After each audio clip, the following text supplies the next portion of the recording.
नमस्कार।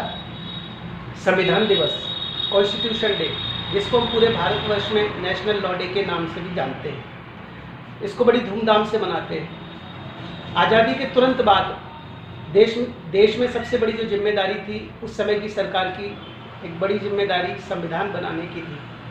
अगर संविधान अच्छा होगा तो देश अच्छा चलेगा, संविधान अच्छा होगा तो देश में रहने वाले लोगों के हितों की रक्षा होगी। संविधान अगर अच्छा होगा तो पूरे भारतवर्ष में कोई भी व्यक्ति अपने अधिकारों का हनन नहीं होने देगा।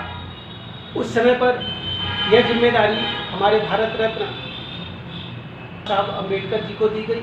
बाबा साहब अम्बेडकर एक इंटेलेक्चुअल थे, बहुत ही कॉम्पिटेंट थे, बहुत ही बुद्धिजीवी थे और उनको 26 नवंबर 1949 को यह जिम्मेदारी दी गई।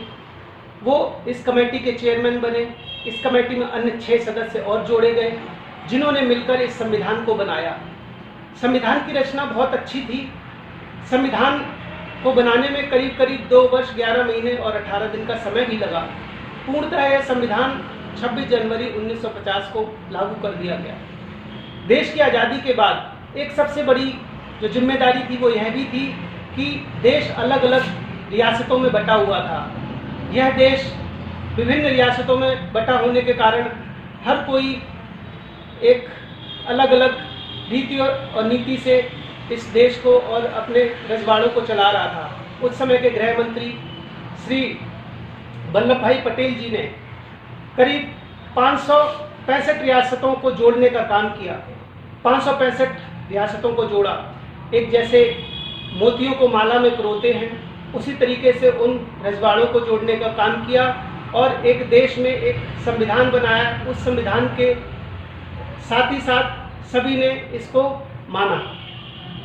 आज हम अगर अपने आप को सुरक्षित महसूस करते हैं तो संविधान के कारण करते हैं। आर्टिकल 19 में हम पढ़ते हैं कि किस तरीके से हमारा फ्रीडम ऑफ राइट है, किस तरीके से हम फ्रीडम ऑफ एक्सप्रेशन का इस्तेमाल करते हैं, किस तरीके से हम फ्रीडम ऑफ स्पीच का इस्तेमाल करते हैं, कैसे हम कहीं भी घूम सकते हैं, कैसे हम अपने हितों की रक्षा कर सकते हैं।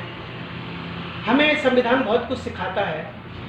भारत विश्व का सबसे बड़ा लोकतांत्रिक देश है, इसीलिए इस संविधान की महत्वता को हम समझते हैं। पूरा विश्व हमारे संविधान की वाहवाही करता है और पूरे विश्व में हमारा संविधान एक तरीके से जैसे कि हृदय की आत्मा होती है, उसी तरीके से हमारे देश की रक्षा करता है। इस बार हमारे प्रधानमंत्री आदरणीय श्री नरेंद्र मोदी जी ने भी पार्लियामेंट्री सेशन में भी और हमारे स्कूल्स, कॉलेज और पूरे देश में इसको बड़े धूमधाम से मनाया।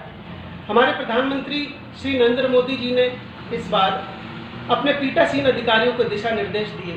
कहा कि संविधान की भाषा और कानूनी भाषा बहुत सरल होनी चाहिए, जिससे कि जनमानस और एक साधारण व्यक्ति इसको समझ सके। कानून के लंबे अनुच्छेद, कानून के बड़ी ड्राफ्टिंग और उसकी कॉम्प्लिकेटेड भाषा, उसकी कठिन भाषा एक साधारण व्यक्ति के परे होती है। इसलिए संविधान इतना ट्रांसपेरेंट और कानून इतना सरल होना चाहिए कि एक साधारण व्यक्ति भी उसको पढ़े तो वो समझ जाए कि इसकी परिभाषा क्या है। इस बार हमारे प्रधानमंत्री आदरणीय श्री नरेंद्र मोदी जी ने यह भी बताया कि KYC का मतलब क्या होता है। अभी तक हम KYC को नो योर कस्टमर के नाम से जानते थे, लेकिन उन्होंने इस बार एक नई परिभाषा दी, नो योर कॉन्स्टिट्यूशन। हमें अपने कॉन्स्टिट्यूशन के बारे में पता होना चाहिए, हमें अपने संविधान के बारे में पता होना चाहिए, हमें कानून के बारे में पता होना चाहिए। पूरे देश में लगभग 125 करोड़ 130-135 करोड़ की आबादी वाला देश एक संविधान में बंधा हुआ है। हम अपने हितों की रक्षा तभी कर पाते हैं जब हम संविधान के बारे में जानते हैं। हमें अगर कोई शिकायत करनी है तो हमारे पास अलग अलग प्लेटफॉर्म दिए गए।